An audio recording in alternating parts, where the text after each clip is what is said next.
Color fonts are trending in the font world, and Silhouette Studio version 4.2 is ready for them. These are fonts that bring multiple colors, shades, textures, and transparency to type.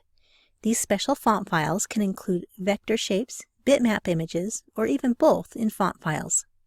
Silhouette Studio has always been able to use fonts installed on your computer, but version 4.2 allows you to choose color fonts you have installed.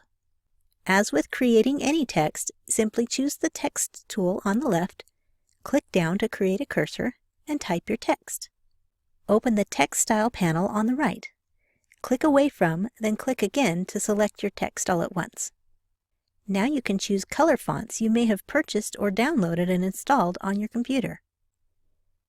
Your text can be resized and adjusted as normal. Because these fonts are already filled with color, you may want to turn the line color invisible, so what you see on screen is how you'll see it print. I'll make a few more copies and pick more color fonts from my list. If you have a color font that doesn't show in color, check the drop-down box because you may need to pick its color option.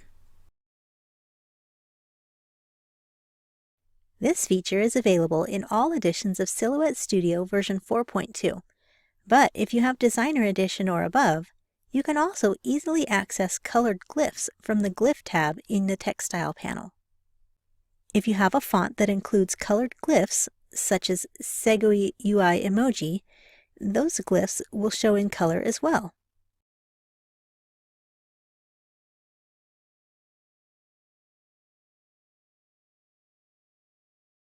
Standard Edition users can copy and paste colored glyphs into Silhouette Studio, and they will show in color in 4.2.